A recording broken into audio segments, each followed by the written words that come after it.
Alhamdulillah, salatu salam ala Rasulillah. Last night we completed, or almost completed, Surah Al-A'raf.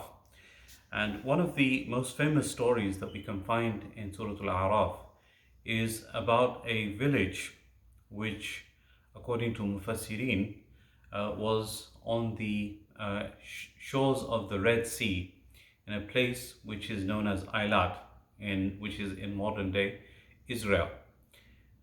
Now Allah subhanahu wa ta'ala tested this village by giving them a command, and that was that they were not to fish on Saturday, the Sabbath, which is a very holy day for the Jewish people and still practiced religiously by Orthodox Jews. According to that, they were not allowed to fish on Saturday. But at the same time, Allah subhanahu wa ta'ala tested them by sending an abundance of fish on Saturday. So Allah subhanahu wa ta'ala describes the story of this village in a few ayat towards the end of Surah Al-A'raf. Allah subhanahu wa ta'ala says, وَاسْأَلُهُمْ عَنِ الْقَرْيَةِ الَّتِي كَانَتْ حَاضِرَةَ الْبَحْرِ إِذْ يَعْدُونَ فِي السَّبْتِ إِذْ تَأْتِيهِمْ حِيتَانُهُمْ يَوْمَ سَبْتِهِمْ شُرَّعًا وَيَوْمَ لَا يَسْبِتُونَ لَا تَأْتِيهِمْ كَذَلِكَ نَبْلُوهُمْ بِمَا كَانُوا يَفْسُقُونَ. Ask them about this village that was on the edge of the ocean, when they transgressed in the matter of the Sabbath. Sabbath, Sabt means Saturday, when they transgressed in this matter, meaning they disobeyed Allah subhanahu wa ta'ala. And the fish used to come on Saturday, shurra'an, a lot, in abundance. And on other days other than Saturday, وَيَوْمَ لَا يَسْبِتُونَ لَا تَأْتِيهِمْ, those fish, they did not used to come. So Allah says, كَذَلِكَ نَبْلُوهُمْ بِمَا كَانُوا يَفْسُقُونَ. Similarly, we are tested them because of the fisq and the disobedience that they did. Now the first point that I'd like to make here is that generally speaking, as human beings, we assume that tests from Allah subhanahu wa ta'ala are in the form of hardship. A person becomes sick, or it's a test from Allah subhanahu wa ta'ala. A person loses his job, or it's a test from Allah subhanahu wa ta'ala. A person is losing all of his money in different ways, it's a test from Allah subhanahu wa ta'ala. But yet we do not regard having an abundance of something as a test. So Allah subhanahu wa ta'ala sometimes tests us by giving us more. وَنَبْلُوهُمْ بِالشَّرِّ وَالْخَيْرِ فِتْنَةً. We test them with shar and khair. Khair is also a form of a test from Allah subhanahu wa ta'ala. So on the day of Saturday, those fish used to come in abundance, but at the same time Allah subhanahu wa ta'ala told them they were not supposed to fish on Saturday. So this is the test. So what they did, they tried to play tricks with Allah subhanahu wa ta'ala.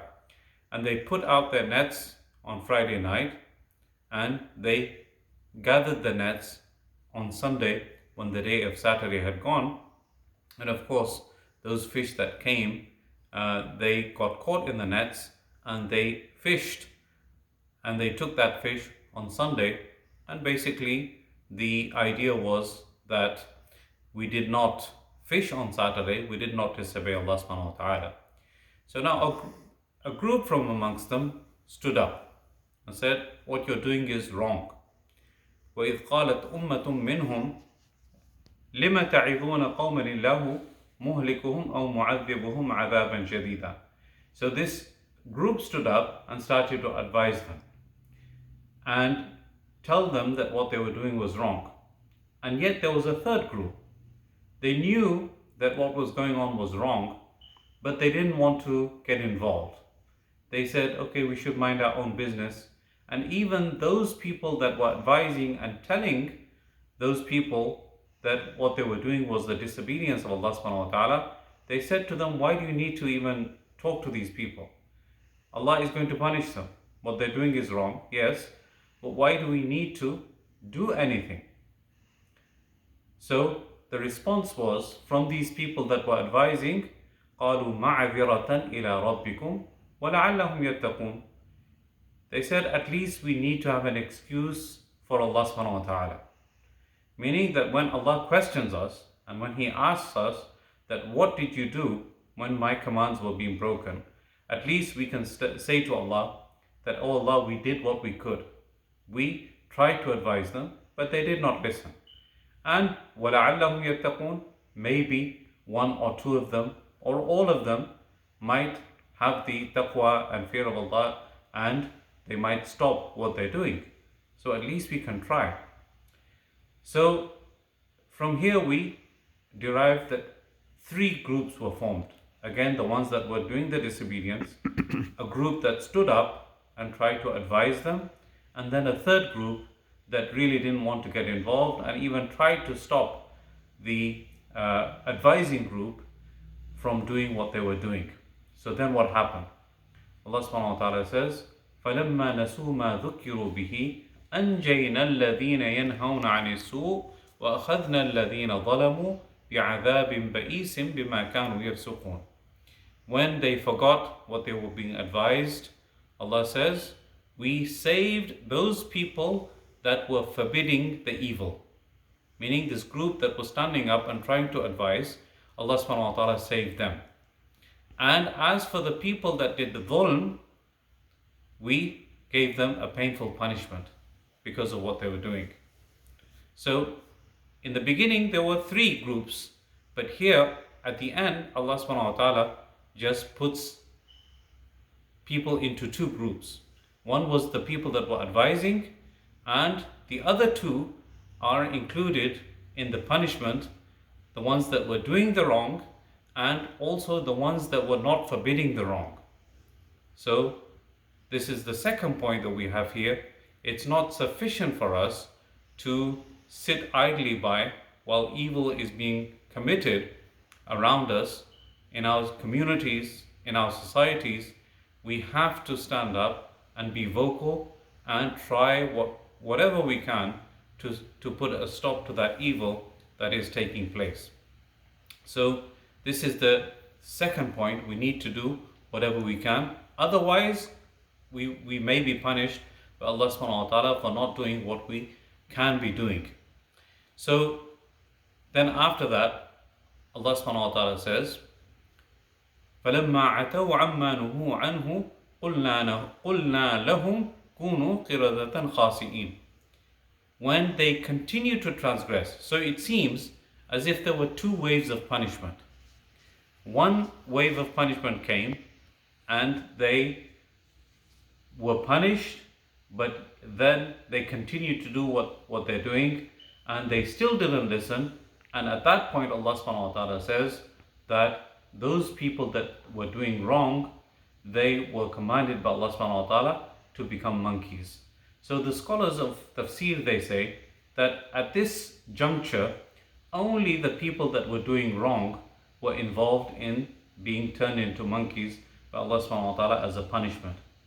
So this is the end of those people that disobeyed Allah subhanahu wa ta'ala and did not pay heed to those people that were trying to advise them. And I'd like to make a final point here, that many people, they use this story to kind of point at all Jews as being sons of apes and monkeys and so on, and this is not the right thing to do. This is not the right thing to do. This was about a specific group of people, a specific village, at a specific point in time, and it could have been anyone. It could have been Christians, it could have been atheists, it could have been polytheists, it could have been anyone that disobeyed Allah subhanahu wa ta'ala, and Allah subhanahu wa ta'ala punished them. It just happened to be a Jewish village, and they were punished for what they did. And also from our end as Muslims, we should not think that this was a universal punishment for all the Jews, and from the Jewish perspective that criticize Islam and Muslims, this is not targeting Jews. Like I said, it could have been anyone.